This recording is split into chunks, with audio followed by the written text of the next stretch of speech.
मधुमेह, जब हम डायबिटीज़ की बात करते हैं तो ये मेटाबॉलिक सिंड्रोम की जो प्रॉब्लम है, मेटाबॉलिज्म का जो प्रॉब्लम है, उसमें से ये एक बीमारी है डायबिटीज़ मेलाइटस। दो प्रकार की होती है, टाइप 1 डायबिटीज़, टाइप 2 डायबिटीज़। और बच्चों में अगर बचपन से ही डायबिटीज़ की प्रॉब्लम हो तो जेवेनाइल डायबिटीज़ कहते हैं। और इसमें लंबे समय तक रक्त में शक्कर का स्तर ज़्यादा रहता है, जिसके कारण मधुमेह की प्रॉब्लम होती है। होता क्या है, जब मधुमेह होता है तो नॉर्मली हमारा पेनक्रियाज जो है वो बीटा सेल से इंसुलिन सिक्रीट करता है। अब जब इंसुलिन सिक्रीशन हो रहा है और उस टाइम पे अगर वो इंसुलिन रिसेप्टर जो सेल के अंदर है वो रिसीव करे, एक तो पेनक्रियाज रिलीज कर रहा है इंसुलिन को, दूसरा वो रिसेप्टर बैठा हुआ है कि भैया इंसुलिन आ जाए। जैसे ही इंसुलिन उस रिसेप्टर पर आएगा तो सेल जो है उसके अंदर ग्लूकोज की एंट्री हो जाएगी, यानी सेल जो है वो ग्लूकोज को एब्जॉर्ब कर लेगा, एंट्री हो जाएगी ग्लूकोज की उसके।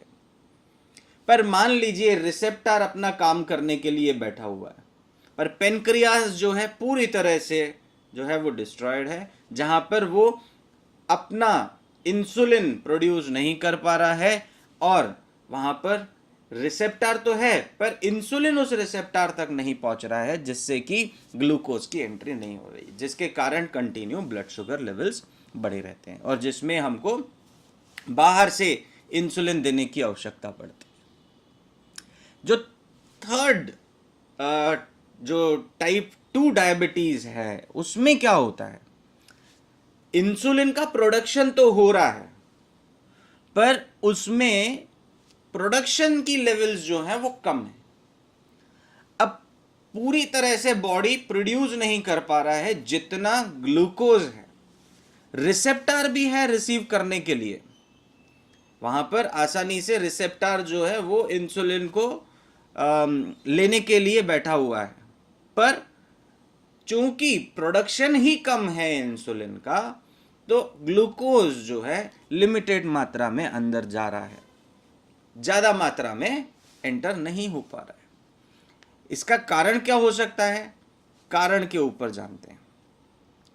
अगर हम कारण की बात करें तो अधिक आहार का सेवन करना, मतलब ओवर ईटिंग करना, चीनी या मिठाइयाँ वाली चीज़ें या रिच इन कार्बोहाइड्रेट वाली चीज़ें जो है वो ज़्यादा खाते हैं, उसके कारण से हो सकता है।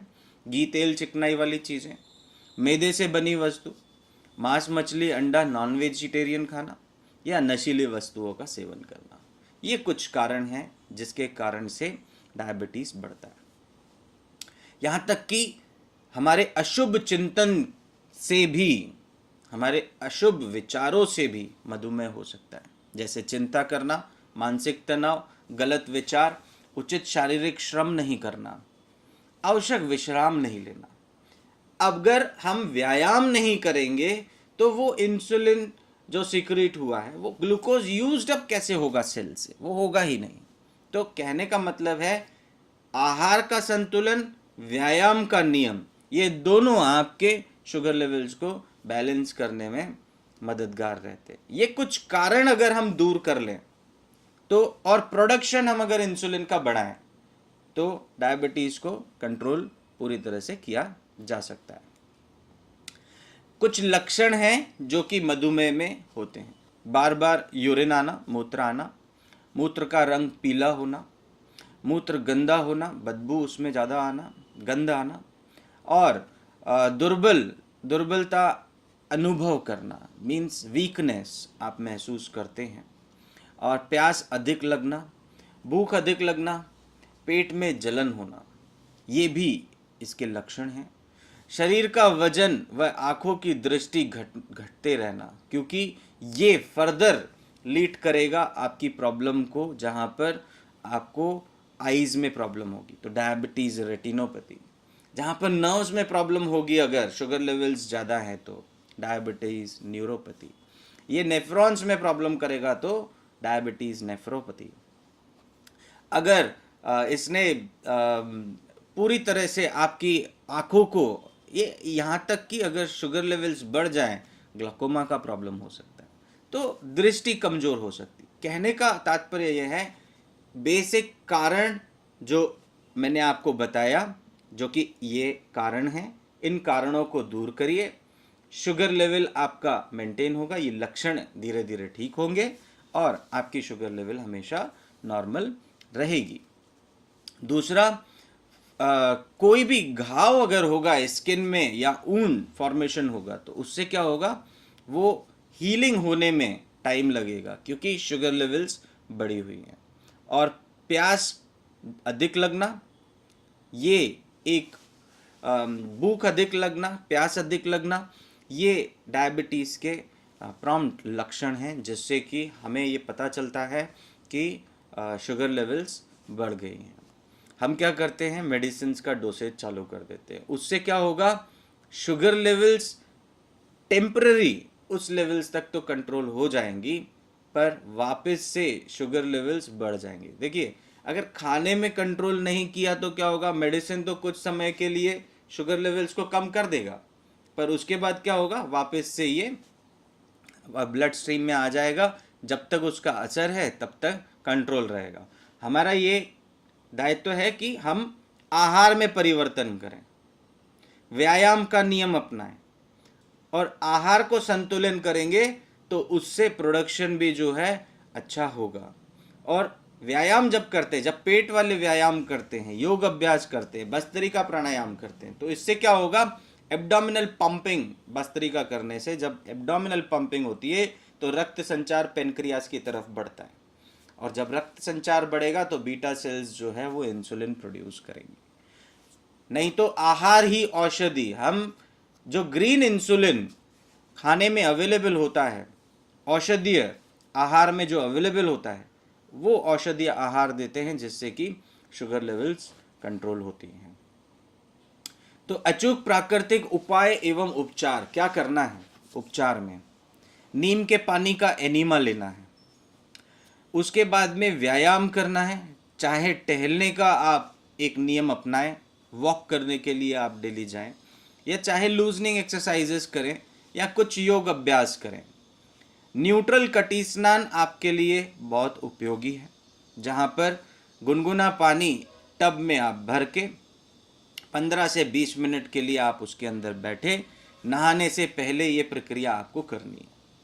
पेट पर ठंडा गरम सेक करना है, जिसमें 1 मिनट गरम रहेगा, 2 मिनट जो है वो ठंडा रहेगा। इससे क्या होगा, इससे इंसुलिन का प्रोडक्शन बढ़ेगा। जब इंसुलिन का प्रोडक्शन बढ़ेगा तो ग्लूकोज का मेटाबॉलिज्म अच्छा होगा। जीएच पैक, ये ट्रीटमेंट बहुत इफ़ेक्टिव है। आपको अगर पैक्स लेनी है, अवेलेबल नहीं है, तो मैंने डिस्क्रिप्शन में लिंक दिया है, आप अमेज़ॉन से परचेस कर सकते हैं। जीएच पैक से क्या होगा, आगे गर्म पानी की थैली रखनी है, पीछे ठंडे पानी की थैली रखनी है, उसको लपेट से बांधना है। 45 मिनट के लिए ये प्रक्रिया आप करें। इससे क्या होगा, रक्त संचार बढ़ेगा और इंसुलिन का सीक्रेशन अच्छा होगा। प्राकृतिक औषधियाँ क्या लेनी है, रात का भीगा हुआ मेथी दाना, ये आपको कंज्यूम करना है। जामुन की गुठलियों का चूर्ण, इसका आप सेवन करें। कैसे सेवन करना है, 1 गिलास पानी ले लीजिए, आधा चम्मच या 1 चम्मच आप इसका पाउडर मिक्स करके रात के टाइम पे ले लीजिए। और सुबह ये जो भीगे हुए मेथी दाना है, ये रात को भिगो दीजिए, सुबह के टाइम पे पहले मेथी दाना चबा चबा के खा लीजिए, उसके बाद जो पानी है उसको आप पी लीजिए। इससे क्या होगा, आपकी शुगर लेवल्स कंट्रोल रहेंगी। अब प्राकृतिक आहार, प्राकृतिक आहार, ताज़े फल एवं सब्जियां, ये आपको कंज्यूम करने हैं। जैसे सुबह को नाश्ते के टाइम पे आप ग्रीन जूस और फ्रूट्स, ये आप ले सकते हैं। 2 से 3 वैरायटी फ्रूट्स का अगर आप लेंगे तो ये आपके शुगर लेवल्स को कम करेगा, ये बढ़ाएगा नहीं, क्योंकि फ्रक्टोज कंटेन होता है फ्रूट शुगर में, और ये आपके शुगर लेवल्स इससे कंट्रोल होंगी। क्योंकि ग्लूकोज लेवल्स को कम करना है अगर, तो हमें फ्रक्टोज शुगर देंगे, जिससे कि आपको एनर्जी भी मिलेगा, आपके शुगर लेवल्स भी कंट्रोल रहेंगे। विटामिन सी भरपूर मात्रा में लेना है, जिससे कि ये एंटीऑक्सीडेंट है, ये आपके शुगर लेवल्स को कम करेगा और जो इन्फेक्शंस होते हैं वो इन्फेक्शंस को रोकने में भी मदद करेगा। जामुन, करेला, आंवला, इसमें ग्रीन इंसुलिन अवेलेबल रहता है। तो जब आप करेले का जूस लेते हैं, आंवले का जूस लेते हैं, तो ये आपको नेचुरल इंसुलिन देता है। और चोकर सहित मोटे आटे का रोटी, मल्टीग्रेन आटा, कह सकते हैं कि अगर आप बाजरे की रोटी लें, जवार की रोटी लें, या आप रागी की रोटी लें, वो ज़्यादा फायदेमंद है then going for the wheat. वो ग्लूटेन रिच रहता है, वीट से जो है शुगर लेवल्स बढ़ेंगी, स्टार्च रिच होता है, उसमें कार्बोहाइड्रेट ज़्यादा रहेगा। उसकी जगह पे आप मल्टीग्रेन आटा अगर कंज्यूम करेंगे तो वो आपकी शुगर लेवल्स को कंट्रोल करेगा। त्याग करने वाली चीज़ें, बिना त्याग के कोई भी चीज़ हासिल नहीं होती। तो अधिक आहार का सेवन त्यागें, क्योंकि नियमित संतुलित आहार लेना बहुत ज़रूरी है। दूसरा, नमक का सेवन कम करें, मैदे से बनी हुई वस्तुओं को छोड़ें, मक्खन, घी, तेल, चिकनाई वाली चीज़ें आपको अवॉइड करनी होंगी। नॉन वेजिटेरियन फूड, अंडा, मांसाहार, चाय, नशीली वस्तुएं, इसका त्याग करना होगा।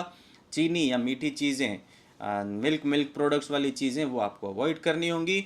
आलू एवं शकरकंद, अरबी, इनको आपको त्यागना होगा। इससे आप अपनी शुगर लेवल्स को कंट्रोल कर